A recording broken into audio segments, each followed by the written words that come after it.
Welcome back to BK Logy. Chichin Hokip la gospel la reaction bolding request na sot tan ahin alana say Logy wachu yom kalung dongin kaloy ho khalin mizola ay pawale to saan hon chun boldong atia Chung Vana Chun ti pa khuna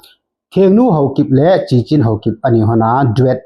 a bol hona hin hi chi ka her hilwai le Chung Vana Chun khi Vana khian na zaure ma khiang ten anasa khi Vana khian ti pa khu mizola khu hin ahin ai mi pawa chu kaza khan hai lo na ita bang hidam jong ka ha pon ahin ikipat ma sanga new chaka zaure ma khiang te hi la sa thim ta khar hin chule ama hi raspy voice na ipia growly voice ana iso rock singer ho o khona iso asa jong sana la anal cho khiwana khian ti la hi mizawa jong chu hira hin chila hi hin ai pawa chu ita bang ham na ipiti an le rom alirik jong ka ja pon kaloi hon a link in share in bola to hi direct ka khat ve ven ring hin rek bol pai ping ta te ipp na le Chung Vana Chun by Thengnu Hokip and Chichin Hokip. Let's start.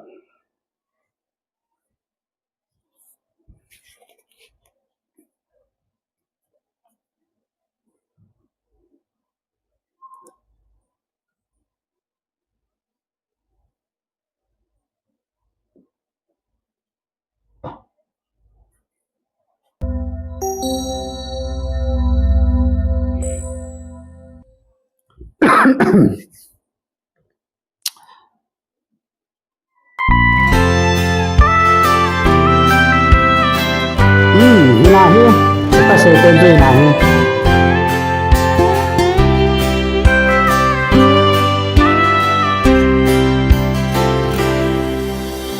Van kopia va soi gin na kito ki pa thano va soi gin ngai chu koi ho hit dem va soi la sa ho chu ton sit ngai dam hon ki pa la lo pia sa ngai lu Wow, khatte ho thing ama hi Thengnu Hokip silom na. Vibrato pi dan ko vibration pi dan ko. Ai mite dei chi na ho ni dia dei cho to bang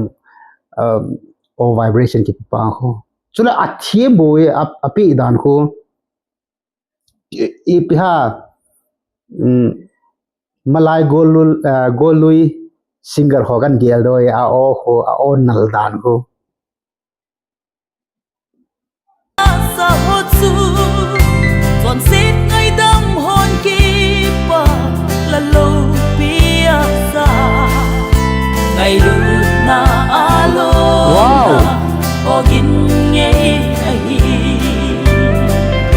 chung vana chung ke bang hin solo jisu ko ma ka len ding u alu ti ding ke bang hin lo di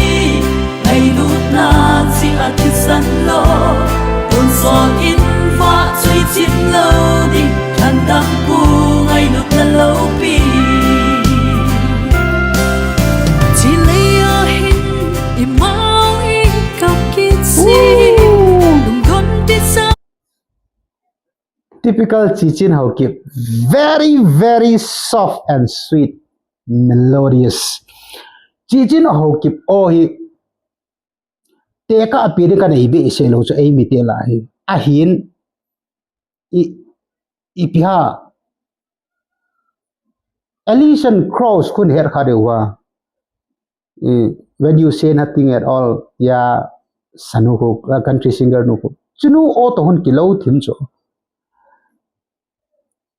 mut pi thai a o nal dan hi a o soft dan ho ka te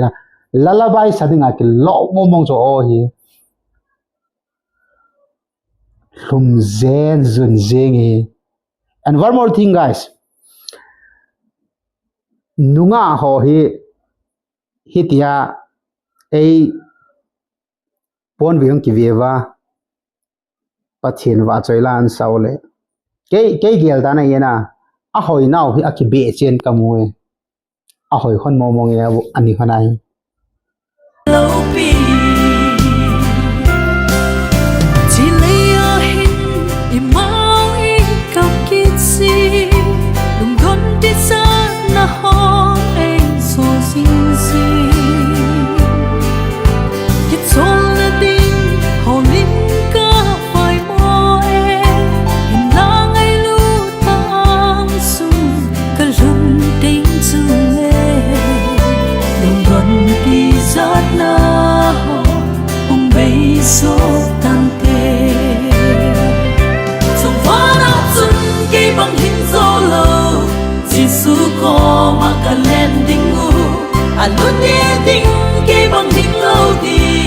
ngày lúc nan si ti san lô ôn son in pha chơi chim lâu đỉnh tan đăng bu ngày lúc ta lâu bì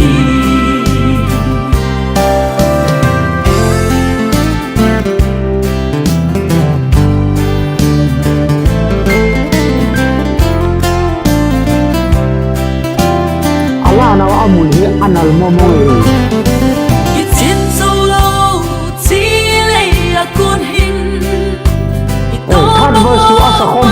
bao ngày lụt đi ta Đi khắp tình lệ cây giống cả hương tê nhìn Dù in hát lâu cây băng hình Ây à côi đi lệ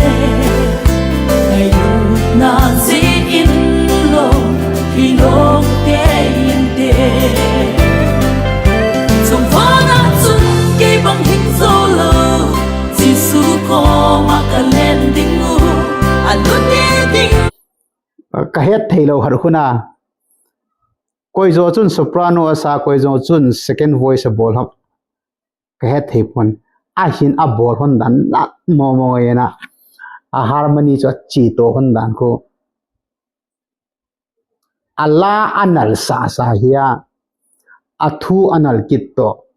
al lero chu mizo pau to ki hel nam lo a ki het nam lo cho ki bangcharan lero cho ai pawa ko mizo pau chu athu ki sei pen chu mizo si chu chala ai pawa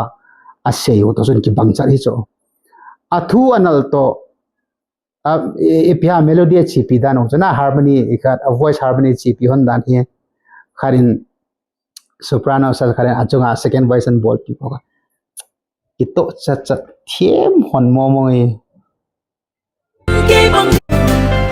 sông Vana Chun cây bằng hình dô lô Giêsu có mà cả lên đỉnh ngủ lúc nhẹ đỉnh cây bằng hình lâu đi ngày lúc nan si ti san lô ôn son in pha chơi chim lâu đỉnh tan đăng bu ngày lúc ta lâu bì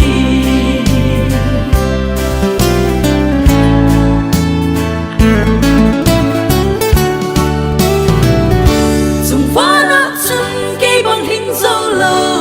Giêsu có mà cả lên đỉnh ngủ lúc nhẹ đỉnh cây bằng hình lâu đi ngày lúc nan sẽ ti san lô ôn son in pha chơi chim lâu đỉnh tan đăng bu ngày lúc ta lâu bì